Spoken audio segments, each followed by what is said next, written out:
नमामि चिन्मयं देवं सद्गुरुं ब्रह्मविद्वरम्. ओम श्री गुरुभ्यो नमः. பகவத்கீதை. பகவத்கீதை அப்படின்னா பகவானால் உபதேசிக்கப்பட்டது. பகவான், கீதை அப்படிங்கிறது உபதேசம். உபதேசம் அப்படின்னு சொன்னானா அதுக்கு மறுபேச்சே கிடையாது. இப்போ சொற்பொழிவு அப்படின்னா கேட்போம், உபதேசம் அப்படின்னா அதுல no doubts, there are the rules which we have to follow. இப்போ இந்த பகவத்கீதை எல்லாருக்கும் தெரியும். மகாபாரதங்கிற மகாகாவியத்துல போருக்கு நடுவுல அர்ஜுனனுக்கு பகவான் ஸ்ரீ கிருஷ்ணர் உபதேசம் கொடுத்தாரு. அர்ஜுனன் கேள்வி கேட்டாரு, பகவான் ஸ்ரீ கிருஷ்ணன் உபதேசம் கொடுத்தாரு. இந்த பகவத்கீதை அர்ஜுனனை ஒரு நிமித்த மாத்திரமா வச்சுட்டு நமக்காக அருளப்பட்டது. அது எப்படி அப்படிங்கறத பார்ப்போம். இப்போ இந்த பகவத்கீதை இத கீதா தியானத்துல அம்பத்வாமனு சந்ததாமி பகவத்கீதை பவேத்வேஷினி அப்படின்னு சொல்லியிருக்காங்க. அப்படின்னா அம்பத்வாமனுனா அம்மாவுக்கு சமமானவள் இந்த பகவத்கீதையா. அம்மா அப்படின்னா அன்பு, அன்பை மட்டுமே பொழியிறவள் அம்மா. அவளோட கோபத்திலையும் அன்பு மட்டும்தான் இருக்கும், அவளோட அந்த டிசிப்ளின்லயும் அன்பு மட்டும்தான் இருக்கும், அந்த அன்புலையும் அன்பு மட்டும்தான் இருக்கும். சுத்தமான அன்பு. அன்புங்கிறது லவ் வித்தவுட் எனி எக்ஸ்பெக்டேஷன். அப்படிப்பட்டதுதான் அந்த அன்பு. பகவத்கீதை அம்மாவுக்கு சமமாக உருவகப்படுத்தப்பட்டிருக்கு. ஏன் அப்படின்னா பகவத்கீதை பவேத்வேஷி, நம்மளோட பவரோகத்தை அது விளக்கிடுமா. பவரோகம் அப்படின்னா என்னன்னா பிறப்பு இறப்புன்னு சொல்லலாம். நமக்கு புரியணும் அப்படின்னா சுகம் துக்கம் இது என்ன இருக்கு, எப்பவுமே சுகம் துக்கம் வந்துட்டு தானே இருக்கு. அப்படின்னா இப்ப நம்ம வாழ்ற வாழ்க்கையை கொஞ்சம் நம்ம ஆராய்ச்சி பண்ணி பார்த்தோம் அப்படின்னா மண்டே டு சாட்டர்டே, திங்கள் முதல் சனி வரை என்ன பண்றோம் அப்படின்னா, லேடிஸா இருக்கட்டும், ஜென்ஸா இருக்கட்டும், குழந்தைங்களா இருக்கட்டும், என்ன பண்றோம், ஆபீஸ் போறோம், சமைக்கிறோம், சாப்பிடுறோம், தூங்குறோம். ஆபீஸ் போறோம், சமைக்கிறோம், சாப்பிடுறோம், தூங்குறோம்.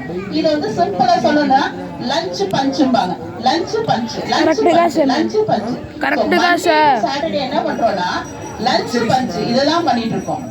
சோ சண்டே என்ன ஆகும் அப்படின்னா, நம்ம எப்பவுமே சாட்டர்டே, மண்டே, டியூஸ்டே எல்லாம் என்ன ஆகும்னா ஒரு 6 o'clock 5 o'clock எழுந்திரிச்சு இந்த பாடி பிராக்டிஸ் ஆயிருக்கும். அப்ப என்ன பண்ணுவோம், சாட்டர்டே early மார்னிங் ஒரு 5 o'clock முழிப்பு வரும். முழிப்பு வந்த உடனே ஆஹா இன்னைக்கு சண்டே, ஆபீஸ் போக வேண்டியது இல்ல, சமைக்க வேண்டியது இல்ல அப்படின்னு சொல்லிட்டு தூங்குடா கைப்பிள்ளைன்னு சொல்லிட்டு டக்குன்னு தூங்கிடுவோம். நம்ம அந்த அமைதிய நம்ம சந்தோஷம் நினைச்சு வாழ்ந்துகிட்டு இருக்கோம். அதாவது ஒரு துக்கத்துக்கும் இன்னொரு துக்கத்துக்கும் நடுவுல ஒரு அமைதி இருக்கு பாருங்க, அத சந்தோஷம் நினைச்சு நம்ம வாழ்க்கையை வாழ்ந்துகிட்டு இருக்கோம். அதுதான் இந்த பவரோகம் அப்படின்னு சொல்றது. நமக்கு இதுல இப்போ நம்மளோட குழந்தை என்ன பண்ணுவோம் அப்படின்னா 90 மார்க் வாங்கிட்டு நம்ம கிட்ட ஓடி வருவான். நான் 90 மார்க் வாங்கிட்டேன். சூப்பர்டா 90 வாங்கிட்டியா அப்படிமா. என்னோட ஃப்ரெண்ட் இருக்கால அவன் 91 போச்சு. துக்கம் சுகம் வந்தது, அவன் 90 வந்தவனே போச்சு. நமக்கு துக்கம் வந்துடும். பர்த்டே வரும், நமக்கு நம்ம ஹஸ்பண்ட் ஏதாவது ஒரு பிரசன்டேஷன் கொடுப்பாங்களா அப்படின்னு எதிர்பார்ப்போம். துக்கமாவே இருக்கும். அவரும் ஒரு பிரசன்டேஷனோ ஏதோ ஒன்னும் கொடுப்பாரு. கொடுத்தவனே சுகம், துக்கம் இருந்தது சுகமா மாறிடுச்சு. உடனே அதோட விலைய சொன்னாதான் துக்கம் வந்துடும். தலைவலி வரும், நமக்கு தலைவலிச்சுட்டே இருக்கும்.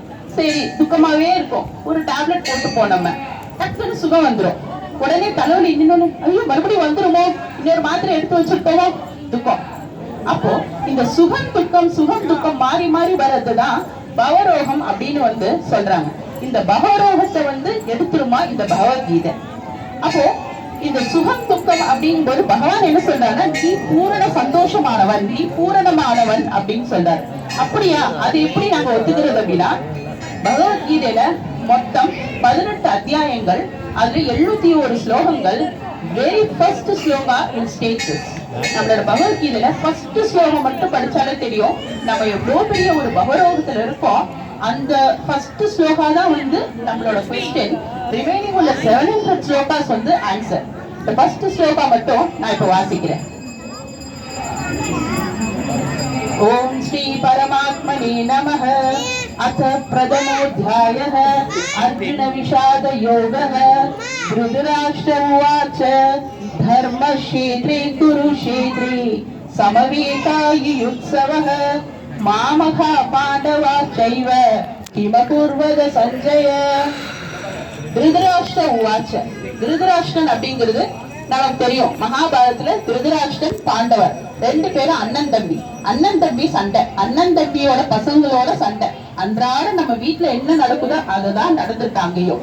அவர் என்ன கேட்கிறாரு அப்படின்னா, சஞ்சயன் கிட்ட கேட்கிறாரு, அவரோட ஃப்ரெண்டு தேரோட்டி அவர்கிட்ட கேட்கிறாரு, தர்மக்ஷேத்திரமாகிய குருஷேத்திரத்தில் என்னுடையவர்களும் பாண்டவர்களும் யுத்தம் செய்ய வேண்டி என்ன செய்து கொண்டிருக்கிறார்கள் அப்படின்னு கேட்கிறாரு. போர்க்களத்துல யுத்தம் செய்ய வேண்டி என்னங்க செய்வாங்க? ஸ்கூலுக்கு போனா என்ன செய்வோம்? படிப்போம். கோயிலுக்கு வந்தா என்ன செய்வோம்? சுவாமி கும்பிடுவோம். அப்ப போர்க்களத்துல என்ன செய்வது? அவரே சொல்றாரு யுத்தம் செய்ய வேண்டி. அப்ப அங்க என்னதான் நடக்கும்? போர் தான் நடக்கும். ஆனா அவருடைய அந்த அதர்ம வழியில வந்த அவர் திருதராஷ்டிரன் அந்த பயத்தினால இந்த கேள்வியை கேட்கிறாரு. இதுக்கு டைரக்ட் மீனிங் இதுதான். ஆனா வாக்ஷியார்த்தம் லட்சியார்த்தம்னு ரெண்டு இருக்கு. அதாவது இன்டெக்ட் மீனிங் லட்சியார்த்த நிலையில நம்ம இந்த ஸ்லோகாவை பார்த்தோம்னா, குருஷேத்திரம் அப்படிங்கிறது இந்த உடல், தர்மக்ஷேத்திரம் அப்படிங்கிறது நம்மளோட மனசு. இதுல மாமகா அப்படிங்கிறது நான் எனது அப்படிங்கிற அந்த அகங்கார விருத்தி.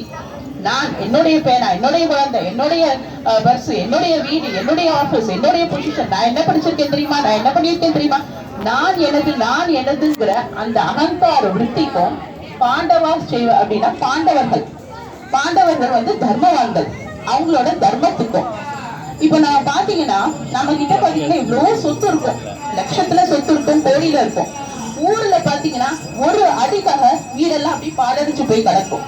நம்மளோட க்ளோஸ் ஃப்ரெண்ட்ஸ் இருப்பாங்க, ரொம்ப நாளும் நம்ம ஃப்ரெண்ட்ஷிப் வச்சிருப்போம். ஒரு சின்ன வார்த்தை பேசிடுவாங்க, நம்மளோட ஈகோ சென்ட்ரிக், ஈகோவை டச் பண்ற மாதிரி ஒரு வார்த்தை பேசிட்டாங்கன்னா எத்தனையோ நாளைக்கு நம்ம அவங்க கூட பேசாம இருப்போம்.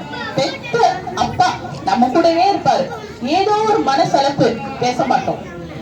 இப்பெல்லாம் எவ்வளவு டைவர்ஸ் வருது, ஹஸ்பண்ட் அண்ட் ஒய்ஃப் எவ்வளவு நாள பேசாம கூட வாழ்க்கை வாழ்ந்துட்டு இருக்காங்க.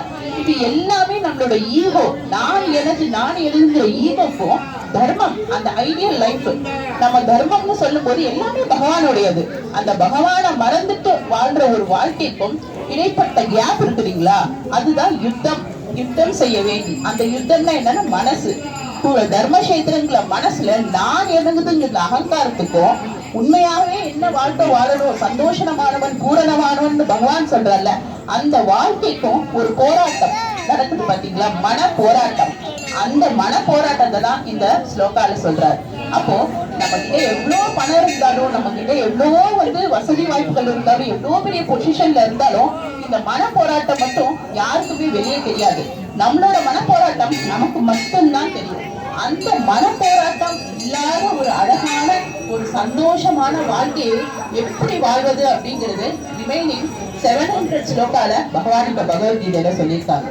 அப்போ இந்த பகவரோகம் சொல்லப்படுற இந்த அகங்கார விருத்தியில ஈகோ சென்ட்ரிக்கான லைஃப்ல இருந்து எல்லாமே பகவானுடைய சொத்துன்னு மிகவும் சந்தோஷமான வாழ்க்கையில, அதாவது இந்த உலகமே இல்லைனாலும், உறவுகளும் இல்லைனாலும், நம்மளோட உடைமைகளும் இல்லைனாலும், பகவானை மட்டுமே ஆதாரமா வச்சுட்டு நம்மளுடைய வாழ்க்கையை மிக சந்தோஷமாக எப்படி வாழ்வது அப்படிங்கிறது இந்த பகவத்கீதையில சொல்லப்பட்டிருக்கு.